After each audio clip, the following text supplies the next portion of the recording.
And then for agenda item B, citizen input regarding CodeNEXT. The first speaker is Ryan Nill, and Mr. Nill, you have 3 minutes. Don't you have a standby, whoever's secretary? Oh, yes, that is a great idea. And Liza Wimberly is second. You're on deck.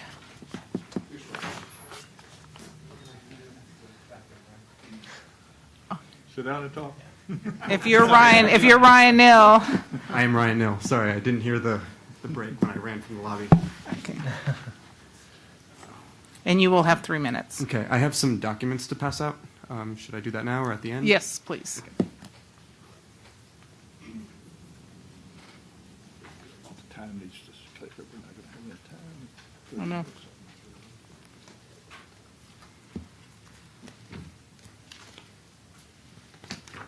A few more. How many folks are there here right now? 25? Okay. About 25. Let me get them all. All right. Actually, can I keep one for your reference? Thank you.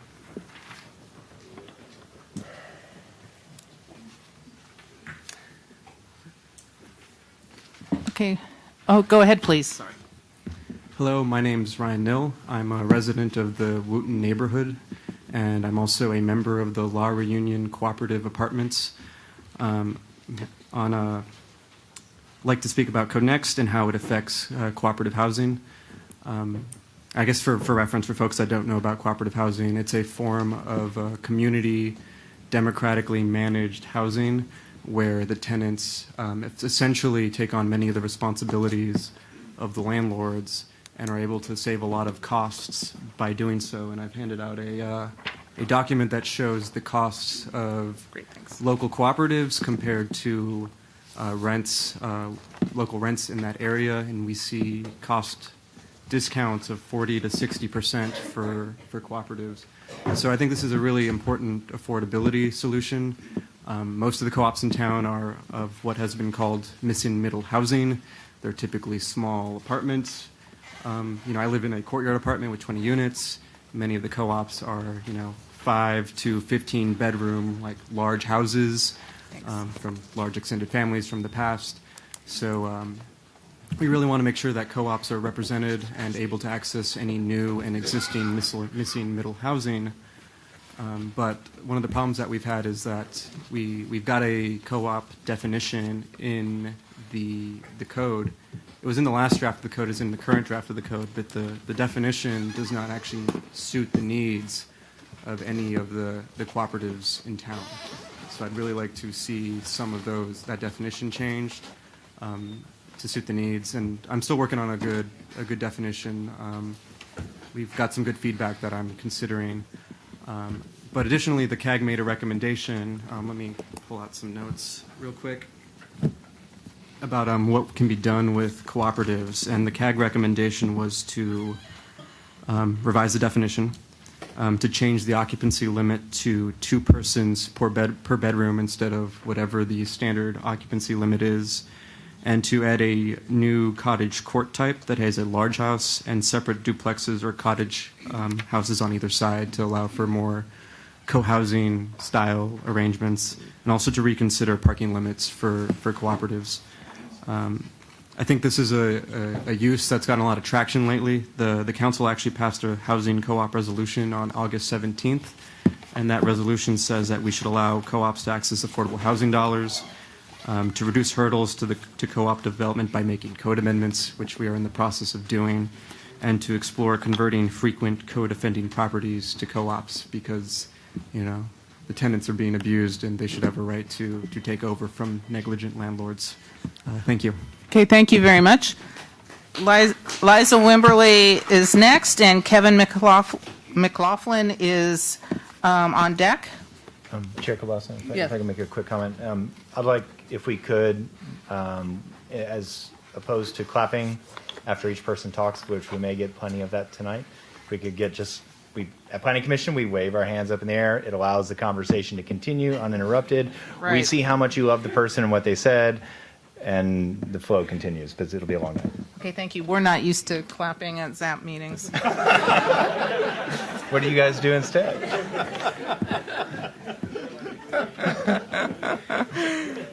Okay, thank you, and you have 3 minutes. Hi, my name is Lisa Wimberly, and I live in Rosedale. My family moved to Austin over 20 years ago. We were fortunate enough to buy a house in Rosedale back in '96 when it was still affordable. I say fortunate because Rosedale is a fantastic urban core neighborhood. It's only 5 miles from downtown, which is only a 30-minute bike ride. Our walk score is in the 90s. We have a library. We have tons of restaurants, grocery stores, and other amenities within walking, biking distance. And the nearest bus stop is less than a half a mile away. Living in an urban core neighborhood has allowed me and my husband to raise our 2 kids with 1 car. We've only owned 1 car at a time for over 20 years. Our proximity to the center of Austin allowed my husband and me to commute to work by bike or by bus. And we routinely have days when our car doesn't leave the driveway. The same is true for many other urban core neighborhoods. Many afford the same opportunities for mode shift that Rosedale does, but many, if not most, of these neighborhoods are currently zoned like they are car-dependent suburbs. My house, for instance, is zoned SF2. And with the CodeNEXT Draft 2 proposal, it will be marginally better at an R2A. So while our elected officials talk about closing coal power plants and installing solar panels and building more energy-efficient houses, which are all admirable goals, they often choose to ignore one of the major contributors to climate change, personal vehicles. So my question to you and everyone involved in this process, what better way is there to reduce personal car usage than allowing many more people to live like my family does, and many other families do in Austin's urban core? Car light or even car free. Having the opportunity to commute to work by bike or bus, walking to nearby destinations. We were lucky to afford our house to have this lifestyle, but most of urban core is unaffordable to young singles and families. We need more types of housing that allow people to share the cost of expensive central Austin dirt. We need housing like fourplexes, small apartments, row houses, cottages, ADUs in the urban core where we can make the most positive impact on our environment. Many young people today want to live car-free. My son, who's almost 25, and many of his friends don't own cars. Some never got their driver's license. If we're serious about helping our environment, we need to make it possible for these young people to live in neighborhoods that give them the best opportunity for car-free life. We need to build more urban core housing for the next generation. Thank you. Okay, thank you very much. And Kevin McLaughlin is next, and on deck is Nina Rinaldi. And Mr. McLaughlin, you have 3 minutes. Thank you. Thank you. I'm Kevin McLaughlin. There you go. Can you hear me? Yep. I'm Kevin McLaughlin, and I'm a resident of Austin. When I moved to Austin in 2007 to attend UT, the Frost Tower was still the tallest building in the city. After graduating, my wife and I had to move away to find work. But after that, Austin grew enough that we were able to get good jobs and come back. Now we live at 38th and Guadalupe. I work at a startup downtown, and my wife works for Seton, just a few blocks from our apartment. And soon, we plan on starting a family. Needless to say, we're very fortunate. But unless Austin can build more housing, as fortunate as we've been, we won't be able to have that family and stay in Austin. And we really do want to stay in Austin. We want to raise our children here because we want them to grow up in a flourishing and vibrant city. We want to walk with them and to see new and exciting things with them. To stay in Austin, we don't need a 6-bedroom mansion. We'd be elated to have a condo or to share a duplex. But right now, Austin's code doesn't let us build enough of those. That's why I support a CodeNEXT that lives up to the vision of Imagine Austin. People in this city should have the freedom to build the housing they need so that everyone who wants to live in Austin can afford to live in Austin. Thank you. Thank you. Okay, Nina Rinaldi, you're up next, and Hosea Stevenson, you're on deck. Hello. Thank you so much for having me. My name is Nina Rinaldi, and I'm a renter in the Brentwood neighborhood of Austin. You'll have to bear with me. I'm a little sick today. This spring, I started going to District 7 meetings about CodeNEXT, and I noticed that there were basically no other people around my age or other people who were renters who showed up at the District 7 events to get involved in this process. I'm here today because I want to make sure that renters are represented in this conversation, and I'd like to highlight that moving forward, the needs of Austin's renters will be best served by a code that allows multifamily and missing middle housing in every single one of our neighborhoods. I'm lucky to live in an older apartment complex in Brentwood. It's probably from the 60s or 70s. There are a lot of big new apartment buildings in my neighborhood as well, and their units are a lot more expensive than the one that I'm living in. I can't afford to live there, but if those newer apartments didn't exist, the apartments at my complex would be a lot more expensive than they already are. This is because I would be competing with the same pool of people for a more limited stock of housing. My apartments aren't staying relatively affordable in a vacuum. They're staying relatively affordable because they exist alongside these newer, fancier options that wealthier renters are willing to pay more for. If we construct more housing in Austin today, in the years to come, those new units will age into being the more affordable options. We need to legalize the construction of smaller, denser housing units within Central Austin, rather than just trying to hang on to the limited housing stock that we do have. 56% of Austinites rent rather than own, so if we're not doing what's best for renters, we're definitely not doing what's best for the majority of Austinites. Our new code should provide a path to constructing multifamily and missing middle housing in every neighborhood in our city, particularly throughout the areas of West and Central Austin that are now accessible only to Austin's wealthiest residents. Thank you. Thank you. Okay, next is Hosea Stevenson, and on deck is Natasha Madison.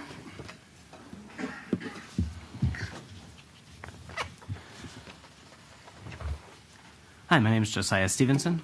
So the most important thing about CodeNEXT, the core of its mandate, according to Imagine Austin, is to rewrite the code in a way that gets us a compact and connected city. So as the Land Use Commissions, as you both review the code in the coming months, the most important question that you need to be asking about the code as you weigh it, as you evaluate it, is does this code make Austin compact and connected?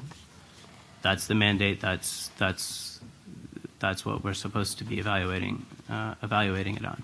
There are lots of reasons to want a compact and connected city. So it'll be more affordable, more livable, more convenient, more fiscally sustainable from an infrastructure perspective, and most importantly, more environmentally friendly. Compact and connected cities put less carbon dioxide into our atmosphere and contribute less to climate change. And so if we're serious about protecting our environment, we need to become a city that drives less because its people live closer to the places that they need to go. But there's another way that compactness impacts our environment. And that's what I want to spend most of my time talking about today, and that's stormwater runoff. So to both improve water quality in our city, in our creeks, and our rivers, and to properly mitigate and manage flood risk, we need a code that we need to minimize the amount of impervious cover in our watersheds and in our metro area. And so we need a code that does that at the metro area level minimizes the amount of impervious cover minimizes the amount of ground that we're covering with impervious surfaces, whether that's parking lots or buildings. Unfortunately, according to the EPA, the approaches to this that we and many other cities have taken so far are penny wise and pound foolish. So lot level, percentage-based rules based on just like the zone intensity or whatever, the 45% that we have in a lot of the residential zones. What that does is it encourages tens of thousands of acres of low-density sprawl on the periphery of the city. What that does is that ends up covering more ground per person than if we allowed, fourplexes to cover, 60% of the lot, or if we stacked more people a little bit higher. We can't control the number of people. Almost nothing that we can do in this room or even at City Council is really going to affect the number of people moving to the metro area. What we can do is use our space more wisely and be better stewards of our environment and our watershed in where those people are going to go, right? So we need to reform our zoning in ways that do that. Thank you very much. And Natasha Madison, you are next, and then Mary Engel is on deck. Good evening, everybody. I'm Natasha Madison. I was born in Austin, Texas in 1977 at the old Brackenridge Hospital. I'm here for enough reasons that I'll say many reasons, and it's to represent people who are not here today. Maybe take a look around the room and see what you see. Some of these things don't look like the others. And I'm here to say that, it's kind of funny, but also because I want everybody to start to take into consideration that this is not my level of subject matter expertise. I've had to Google my way through ABCD code 3705, and the terminology is not familiar. The concepts aren't necessarily familiar, but I see the effects, in which case I'm a concerned citizen. I'm an advocate for the citizens in Central East Austin who need advocacy with mitigating the most basic need shortages: housing, food, transportation, access to health care. And so I'm learning alongside my clients what all this actually means. And so anecdotally, I'd like to tell you a story about how my dad was a barefoot bluegrass musician in Arkansas in the 60s with a giant afro, and that didn't fly. So he and my mother found solace in Austin, Texas, where it welcomed wacky artists and intellectuals who wanted to live a life that seemed ideal in rural Arkansas but could be possible in Austin, Texas. And they bought this beautiful little pier and beam, 800 square feet, piece of junk bungalow, but it was theirs. And the yard looks exactly the same today. The house looks exactly the same today. But that house that my pop spent $41,000 on just sold for $485,000. It's still 800 square foot, and it's still the singular house on this lot. So what I'm learning about density, about these concepts that I wasn't familiar with before, is there are 4 families that could live on that lot. Now, one, I won't call them greedy, but I will say, because of how it exists today, people are allowed to waste land. I worked for very wealthy people for a long time, and I got to watch them live in 13, 14, 15,000 square foot houses, and they really only occupied maybe 1,200 square foot of the house. It was just a waste, so wasteful. And the person in me who's concerned about sustainability is dialing into this argument and this conversation. The person who advocates for folks in Central East Austin is dialing into this conversation. And I keep Googling my way through the terminology, but it sure would be great if more people who don't look like the others had access to this conversation because it wasn't so technical. Every room I go to, I'm either the only person who looks like me or one of 2 or 3. And so I can go back and disseminate the information all I want, but if I'm learning at the same time they are, I'm not really a reliable source. So maybe we could make it more accessible in general. Thank you guys for your time. I appreciate it. Thank you. Mary Engel is next, and Daniel Keshet is on deck. Good evening, brave souls on this board, or these boards. I want to talk about 3 things: derivation tables, ADUs, and lack of best practices. Deciphering the changes between Draft 1 and Draft 2 have been time-consuming and irritating. Where are the derivation tables and the summaries? Even the old code has derivation tables that are updated yearly. Please, there is a need for derivation tables because the public and the staff can track the code more easily, and this might even cut down with mistakes. This Draft 2 is less than perfect. Now I want to talk about ADUs. This is just one minor example of how screwed up this code is. What is the real square footage of an ADU? 1,100 square feet or 1,150 square feet? There are contradictions in the tables in the text. So, which is it? We need to know, because this is where loopholes are created. Furthermore, it doesn't make any sense why an ADU isn't based on best practices, the square footage of it. A good code writing team would research best practices. I found a study that referenced Santa Cruz, Portland, Denver. The square footages range from 500 square feet to 800 square feet. Our current code has 850 square feet in it, and we are close now to the national average. So Draft 2 is proposing much more than the best practices in the country. Now I'm going to go into the weeds with criticisms about ambiguous language I found in the ADU section. One, and I can give you the citing, 6050, 23-4E-6050, gives too much discretion to the director to determine that a use is necessary, customary, appropriate, incidental, and subordinate. These are ambiguous terms which create and contribute to confusion. There is also no definition of these terms in the code. These are not legal terms. The first draft included also a restrictive covenant for a property owner to sign about residency with an ADU. This has been omitted in the second draft. It might help with code enforcement. Is that so bad? Bring it back. The impervious cover limits, building coverage, etc. were not listed in this section in the second draft as they were in the first draft. It is always helpful to have limits clearly listed in one place so the public and the staff can reference those easily. Simplify the code. Remember that phrase? Again, this is one minor example of a topic that got screwy. We should cut our losses and stop this process. Tie up the city planning staff so they can't do any more damage, and I'm sorry to be flippant. Let's get our money back. This is a big mess, and I'm angry about it. Thank you. Thank you. And next is Daniel Keshet, and Frank Herron is on deck.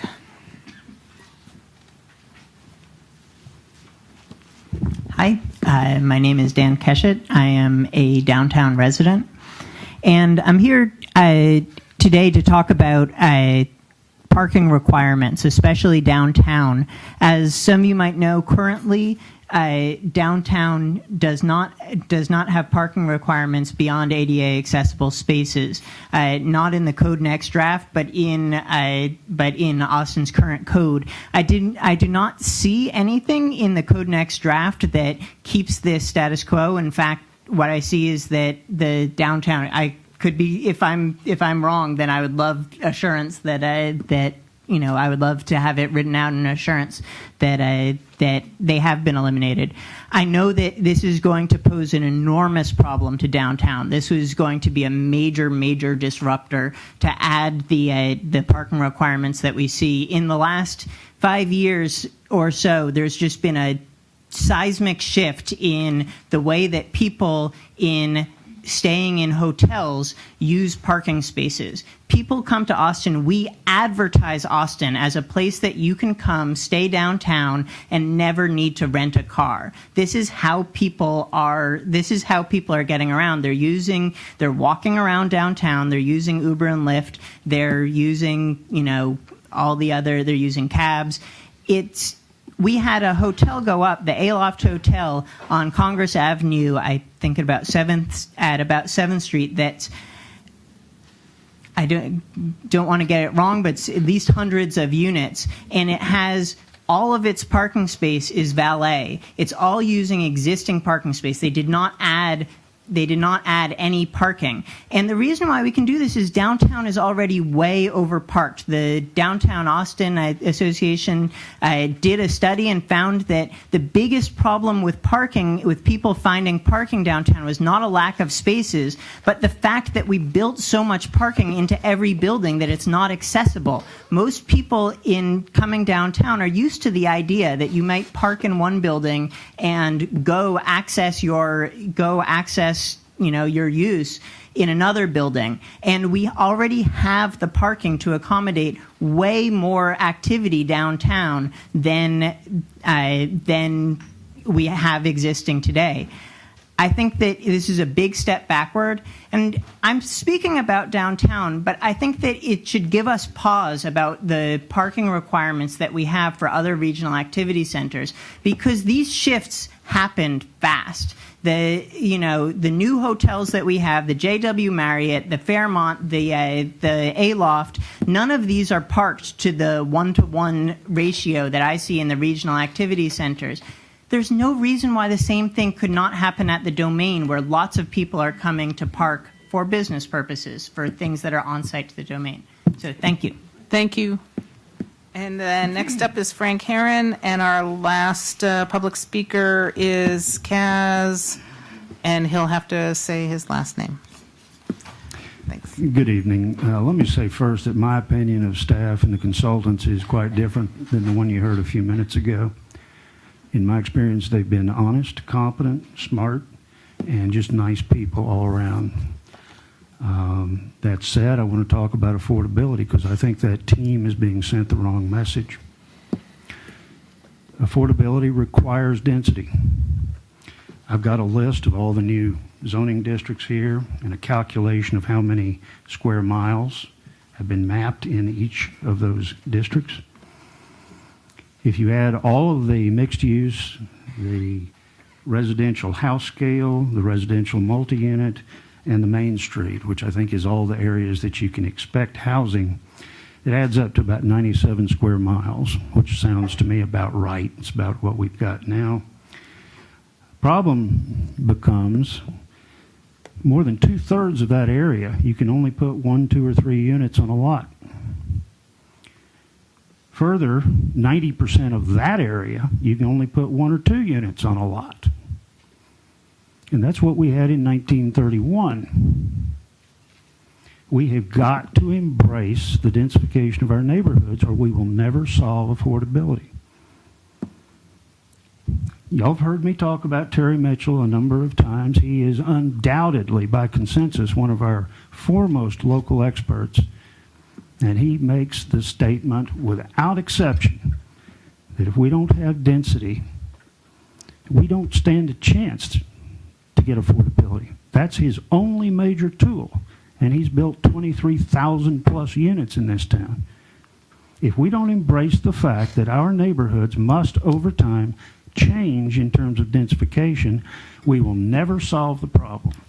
That's just a fact. And it's about time we got used to that. I have begun, as some of you know, going around to our existing neighborhoods, looking at those small areas where we have put density into our neighborhoods. And in every case, they are surrounded by people who chose deliberately to buy single-family homes directly across the street or next door. The density does not ruin neighborhoods. And I've found examples already in Terrytown, in Hyde Park, in Clarksville. You can go look at them for yourself. Those are lovely neighborhoods with all that mixed in, the density mixed in with the single family. We have got to tell our staff and our consultants, and 4 council members made a public statement a couple of weeks ago that they're not going to vote for a code until it meaningfully addresses affordability and equity. And we're not headed that direction. It's not the consultant's fault. It's not your staff's fault. We need to deal with the reality that we live in. Thank you. Thank you, Mr. Herron. And our last speaker is Kaz Wotiwis. And as a person with a Polish last name, I apologize for messing up yours. Wojtewicz. Wojtewicz. Okay, thank you. Hi, I'm Kaz Wojtewicz. First, I want to thank the commissioners for allowing us to speak on this Very important topic tonight. Austin is in the midst of a deep housing crisis. How should we as a city respond? I'm a fifth-generation Austinite. My family moved here in the late 1800s. My great-grandmother lived most of her life in Cherrywood. On the other side of my family, my grandfather survived Nazi occupation and spoke only Polish when he came here.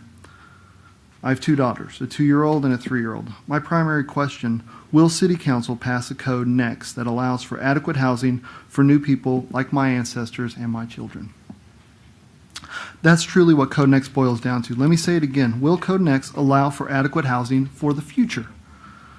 Further, will it allow for adequate housing for immigrants and refugees?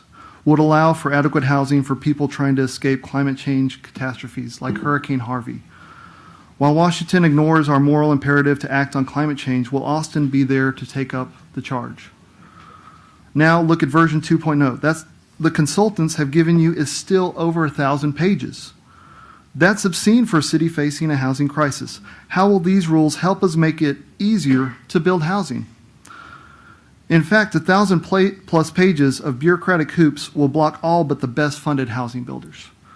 Commissioners, when considering CodeNEXT, look to your core principles.